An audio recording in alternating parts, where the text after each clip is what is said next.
It gives me so much pleasure to be here in this beautiful country and the magnificent city of Hammamet to share experiences with fellow journalists and, most importantly, to register our solidarity with colleagues in the media who continue to fight for their rightful space in this society.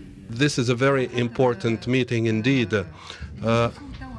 What we are witnessing in Tunisia after the revolution, women in the media, women are struggling hard after these revolutions. We have been through 2 years in the field of media. We have been through 2 difficult years indeed. 2 years trying to find our way. The freedom of the media and the freedom of the press is something for which we are struggling.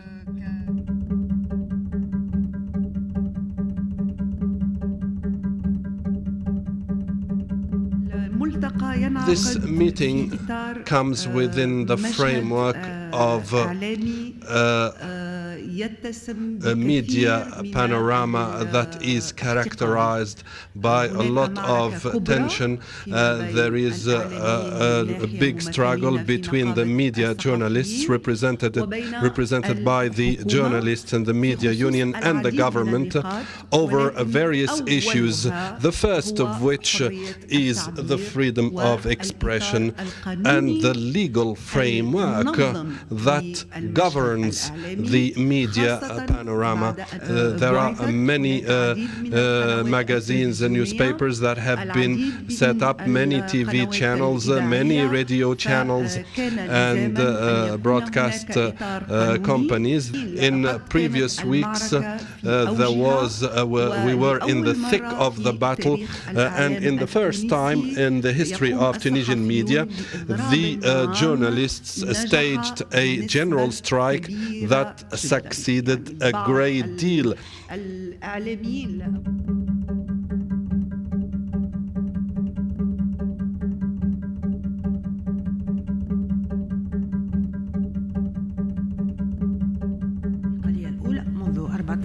Since the 14th of January 2011 up to the 23rd of October, we have missed out on this historical momentum to establish an independent and free, pluralistic radio station. We have spent months taking part in workshops and seminars, and inside these institutions there was no qualitative leap that we were asking for. We were in a struggle with the transitional government.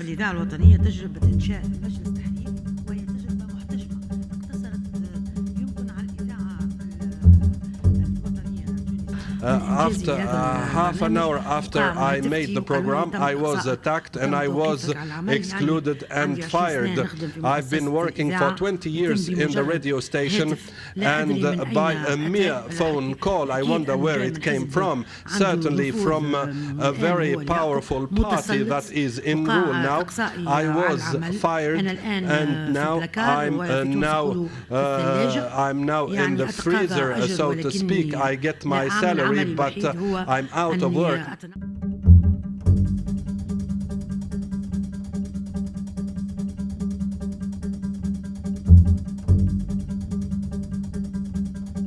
I've been reporting the war in Libya from the very beginning until the end, and I've been having the opportunity to go to Syria at the beginning, and of course I reported the situation in Egypt, the revolution in Egypt. Harassment now is one of the problems that female journalists might meet in her work. This is inside the work. She don't have a protection. Sometimes she don't have the support of the work, and sometimes she has editorial pressures. Many of the journalists who have been working during the revolutions in this part of the world in public-owned newspapers or media houses, televisions and everything, they had to feel the strength of the management and those entities, which is very strong, and they have to, some of them have to leave their work during that and join the people who are demonstrated in the squares, wherever they are.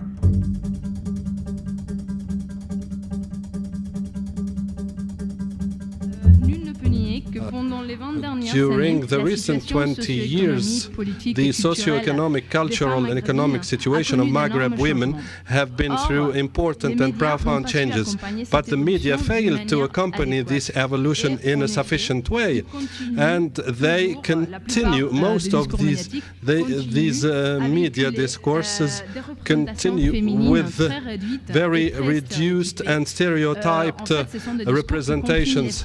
These discourses that confine women to very conventional roles.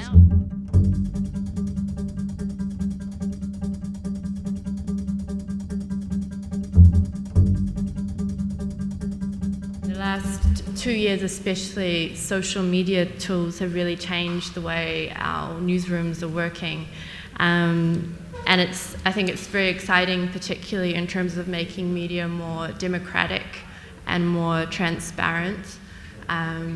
And I think it's the days when a foreign correspondent would go to a country and would then go home and file the story, and the people they're reporting on would never see that story. That's gone forever. So I mean, now a lot of my readers are in this part of the world, and when I write something, they have the opportunity to engage with me on Facebook or Twitter if they think I've misrepresented something, that, you know, and it's very healthy as a journalist, I think, to have that dialogue. So these tools are not just for gathering information, it's really the chance of making us accountable in a way that journalists didn't used to be.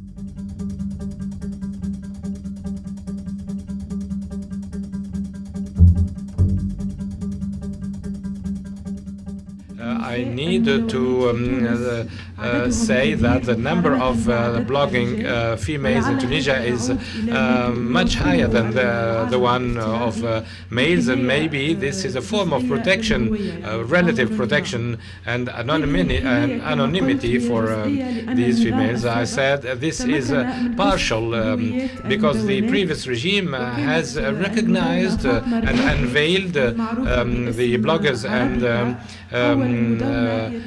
Riyahi was known under the name of Arabica. She was arrested and tortured in 2009 because she has criticized the previous regime of Ben Ali for her criticism following the presidential elections of 2009.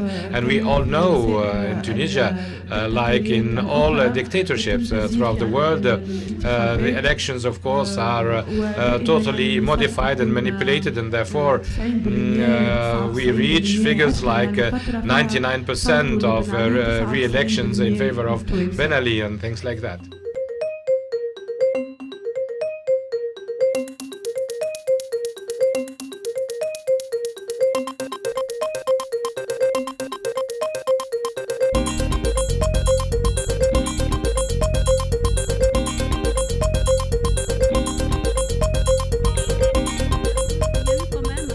I think that for women journalists there has been a turning point after the 14th of January. All of the journalists, without exceptions, found themselves obligated to deal with political issues. As moderators, talk show, they were compelled to deal with political issues all day long. So the women journalists had to cope. Something else, women journalists, like men, run into a very sad reality. That is, the public holds them responsible for the misinformation and hold them accountable for the propaganda for the benefit of the totalitarian former regime.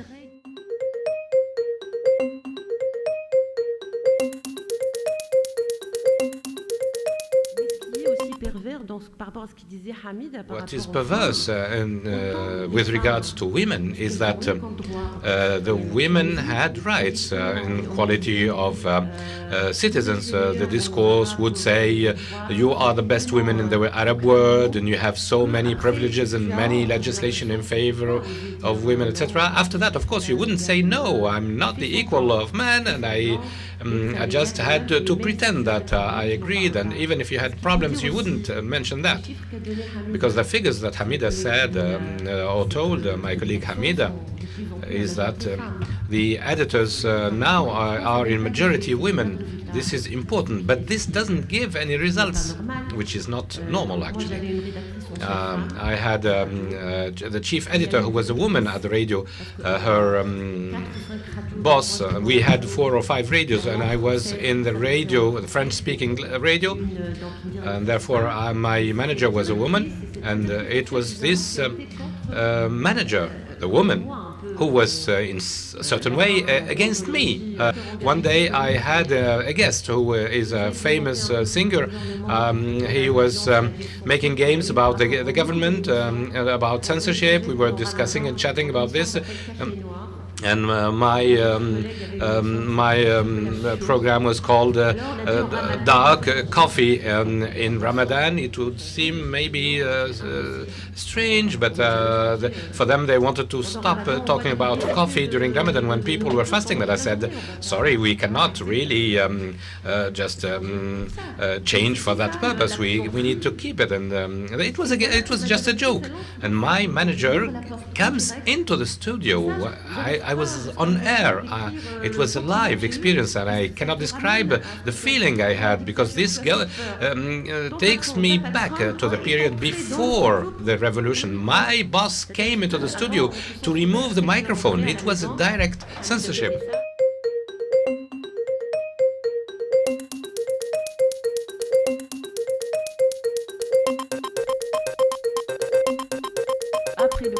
After the 14th of January, we suddenly acquired a lot of freedom of expression, and that opened a great field of work and investigation. At the same time, we have had a high demand in training that couldn't be satisfied, and somewhere we felt guilty about that.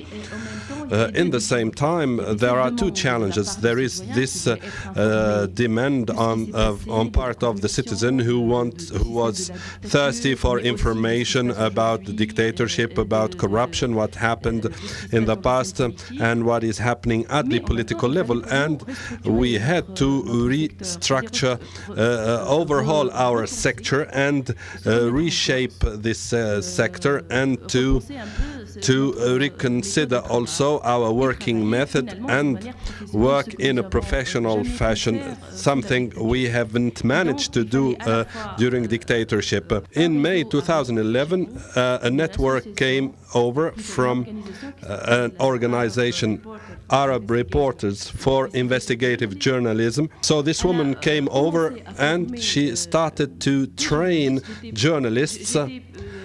I was among the first group that was trained. We were provided with the necessary tools. She explained how to go about business, how to go about the sources of information, how to understand the legal, the laws and the legislations. It gave us access to a kind of journalism that we have never thought we were able to practice in Tunisia.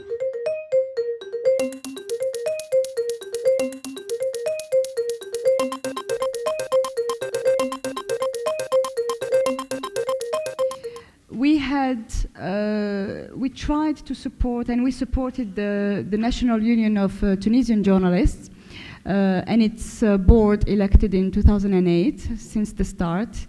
It's been very challenging and a trade union battle that marked my work, and I think it will mark me forever, because we really faced a terrible situation where you had people who had been elected and stood, in front of a regime which was crushing them continuously, but with only their courage and making many sacrifices on the personal level, on the financial level, being subjected to harassment continuously, risking their jobs on a continuous basis, working in terrible working conditions with very low salaries. I mean, these have been very, very hard years.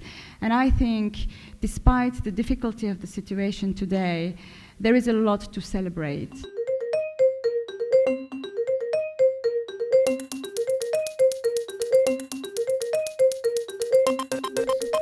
If we support the public sector to set up ethical rules and behavior rule, thus to give, of course, the example to the whole media system, and in order to reach a good ethical system in Tunisia.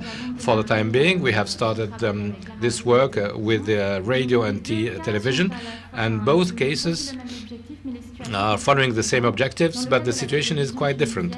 In the case of the Tunisian TV, there's already an ethical code that was elaborated by the members of the TV in collaboration with the BBC. This code does exist, but it has not been put in practice until now.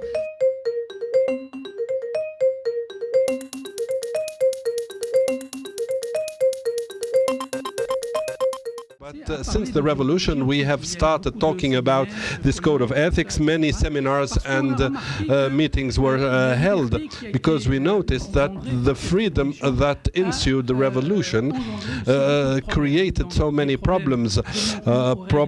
Failure to observance of code of ethics and to journalism regulations.